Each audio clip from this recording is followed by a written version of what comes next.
You're going to hear me say Jacob Meisner a lot tonight. 15-yard run, busting some tackles for Providence Academy. Brody Reinlob with a tackle for a loss, so SMB stops him early in the game. But then Charlie Johnson to Elijah Wade. Watch this. He bobbles it 3 times. It would have been a touchdown. Oh, my goodness. Lions ball. Meisner, tough 30-yard run down to the 2. Caden Lacombe would finish the drive, and Providence takes the lead 7-0. A little bit later, second quarter, Lions quarterback Jack Reller on the keeper. Breaks through a tackle, runs for 19 yards. Later on the drive, it's Reller again at quarterback. Watch for Chase Carter, number 7. Big loss of 7 on the sack right there. Meisner tackles Sanjay Red for a 3-yard loss. Meisner on defense is amazing. Watch this. Wade with the carry. Meisner again with the loss. They overcome that, and Johnson would find Wade, and this time he'll catch him. 74 yards. It ties the game at 7-7. Lions ball. Reller's back to pass. Nick Faulander will haul it in. 35-yard game through the air. This is in the second half now. Fourth quarter, Meisner gets the call. 20-yard touchdown run. Providence Academy up 13-7. Back to defense and back to Meisner. Watch this. Red with the carry. Meisner right there again. They can't block the guy. Meisner again. Sack, loss of 9. He did everything tonight for Providence Academy to seal the win. Anthony Faulander the interception, and the Lions go undefeated in the regular season. They move up a class and beat 4A SMB. 13-7 was the final. We were preparing so hardcore for them. We were preparing them from the beginning of the year. We really wanted to win.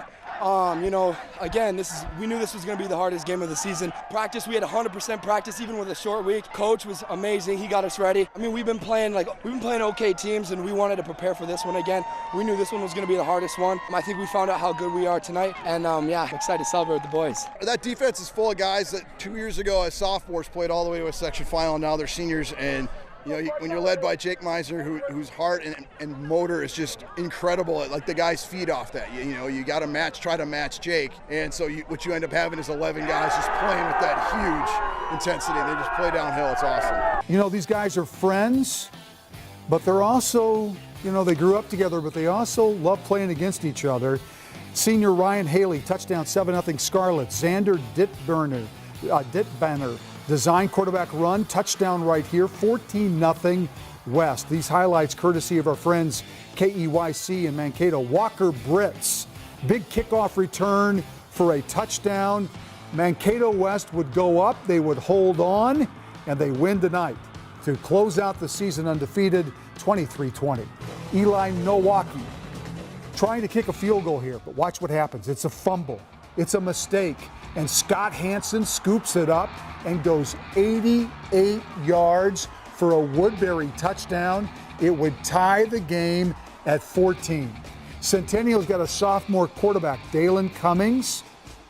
He'll try to pitch it rather, but watch Matt Mock.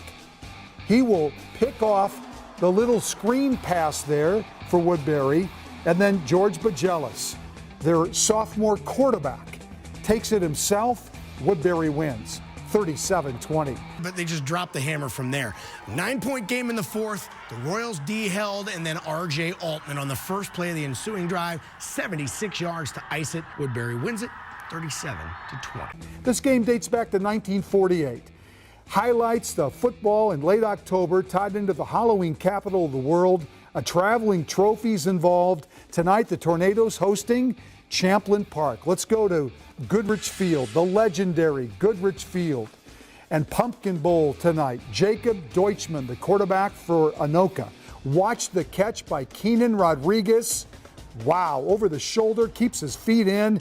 Big touchdown, 6-0 Anoka. A little bit later, Wesley Lawyer takes it in to make it 20-zip. And Deutschman would add the scoring on the ground as well. It's all Anoka tonight, 37-0. How about St. Michael Albertville? falling tonight to Eastridge. This is Luke Williamson. Touchdown run for the Knights, 40 yards. It's 21-12 St. Michael. But Toby Aneni is back from injury, and this spells trouble for a lot of teams. He is a good player. 47 yards on the touchdown run, 25-21 Eastridge at this point, and then just for good measure, why not do it again?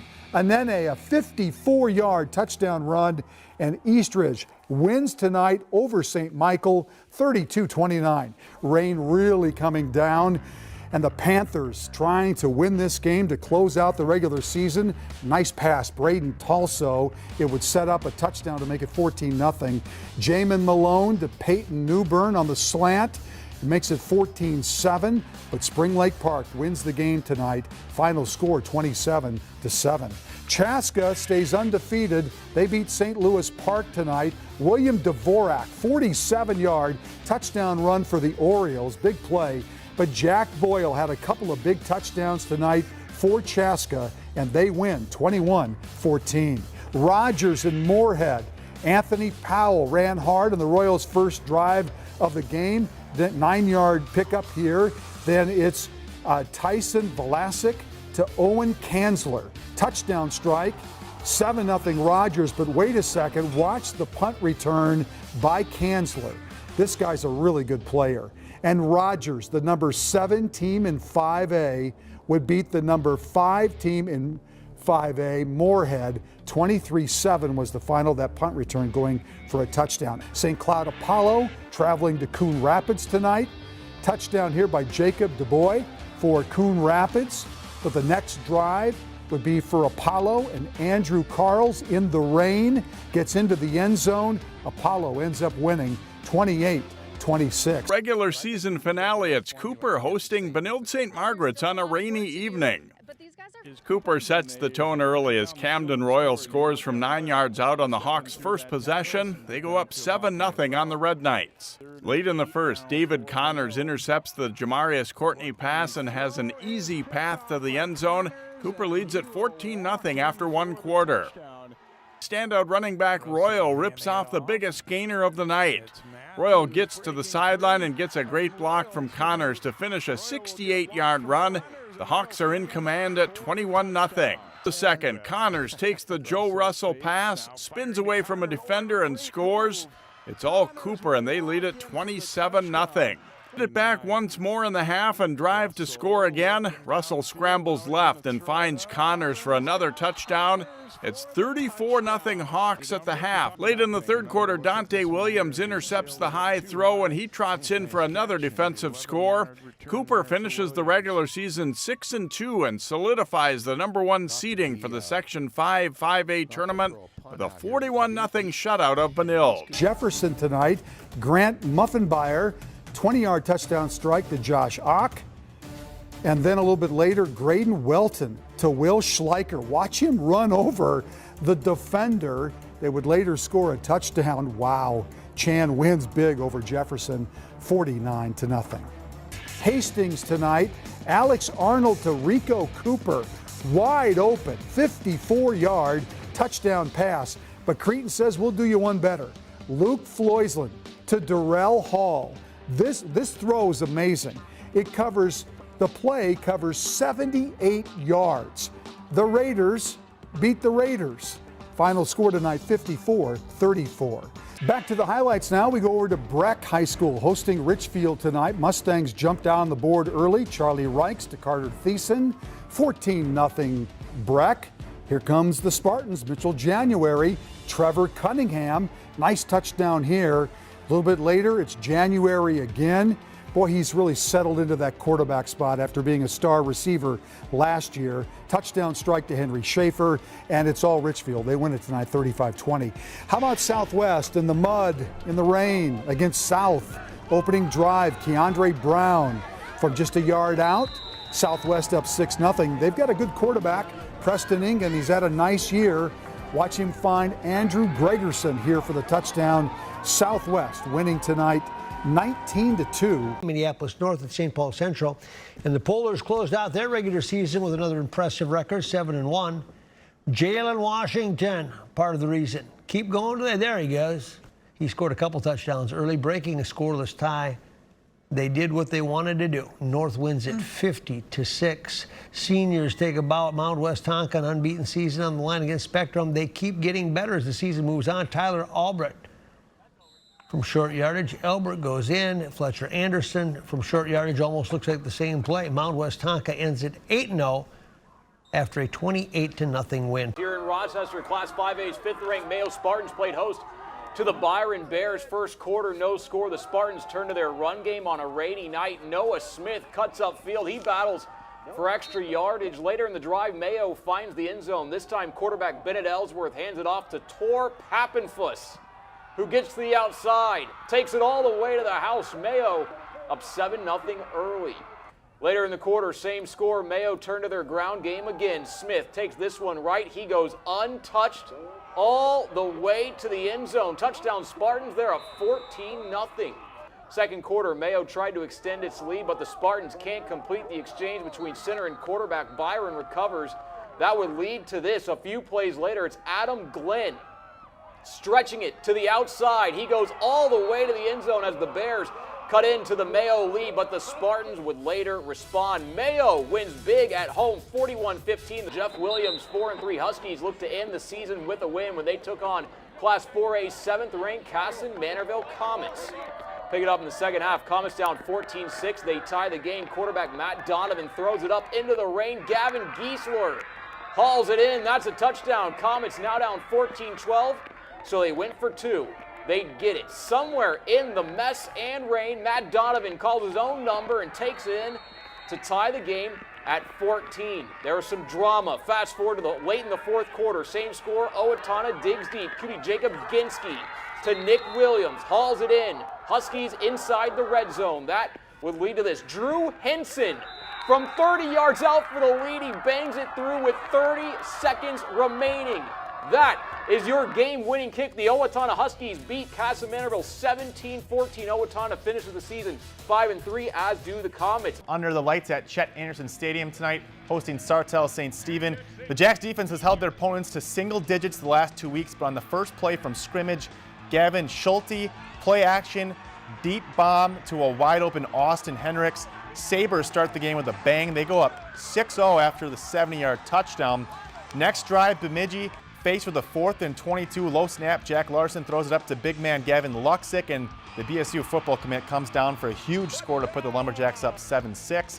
After the defense got a stop, Bemidji drives right down the field. Gemini Ellis punches in a 5-yard run to make it a one-score game. Ensuing drive, Lumberjack defense bringing some heat on third down. Schulte trying to escape, but instead throws it right to the midst of Dakota Canty. Ellis would soon after score another touchdown, and then midway through the second quarter, on the end around, Ethan Bean, boy, tough to bring him down if you give him space. He makes 3 Sabres miss, changes directions, gets to the second level, and there's no catching him. Bean goes 55 yards for the touchdown. Bemidji would go up 28-6 at the half. At halftime, a special moment for Gianna McKeon, daughter of Bemidji coach Jim McKeon. Gianna has a rare form of bone cancer, and through months of treatment, she made a goal to be at tonight's Lumberjack Tackle Cancer Night, right by her dad's side. Everyone in the crowd cheering her on. Great to see both Gianna and her family being honored tonight. The Lumberjacks would go on to win by a score of 28-12. A battle for the top seed in Section 1 3A. Lake City taking on Cannon Falls, both 5-0 in the section. You pick it up, Cannon Falls does the work to force a 4th and 10 in their own territory, but athlete of the week, former athlete of the week, Justin Woolers doesn't care, dropping the bucket to Carson Matsky, and that's a touchdown. So here goes the PAT, or not. John Harvey takes off with it, dives for the line, and he is in. It's 8-0 Lake City, a statement on the game's first drive. How would the Bombers respond? With a dominant run game. Colton Leschke will not be denied as he fights for his way in for the score. And a little anything you can do, I can do better. Jonathan Banks takes it to the bank. 2-point conversion, good. It's an 8-8 ball game. And Cannon Falls force a Lake City punt here, but the catch is gonna be fumbled. Tigers get there, and who's got it? Refs come in, they come on rolling in, and it's Lake City ball as they roll on here. And this game finishes out and ends Cannon Falls a big win there. Fourth-ranked Stillwater at second-ranked Eden Prairie. The Poniers trailed 21-6 at one point in the fourth, later facing 4th and 4 at midfield. Somehow, quarterback Mike Chickenjansky found Landon Weyer for a first down. They'd get a touchdown and a two-pointer to tie it at 21. Eden Prairie got the ball back with 3 to go, and on 3rd and 9 with 48 seconds left, Nick Fozzie to Jermel Taylor, and that's the game winner. EP wins 28-21. How about this? Osseo at Blaine, and each team's kicker is a female. Osseo has Presley Kramer, and that's Blaine's Kendall Stadden. Osseo had just tied the game at 7. They kicked it off to Blaine's Tyler Terry, and he's off to the races. 86 yards later, Blaine's up 14-7. Blaine up 1 with 5 seconds to go. Osseo trying for a game-winning field goal, but it's wide right. Blaine hangs on to win 14-13. Wayzata hosting Farmington in the regular season football finale. Farmington drives down the field to score. Rod Finley is in for the short touchdown. A 2-point conversion makes it 8-0, and it's 8-7 after 1. Same score in the second, and Farmington with a 4th and goal. Jonah Ask scrambles, but the Wayzata defense rises up and swarms him to stop the Tigers on downs. Fourth quarter, and Wayzata strikes. Ryan Harvey play action to Drew Birkland on the slant, and he scores. A 2-point try fails, and it's 13-8 Wayzata. They get the finishing touch as Fox Knutson picks off the pass and takes it back for the clinching touchdown. Wayzata finishes the regular season at 6-2 after beating Farmington 20-8.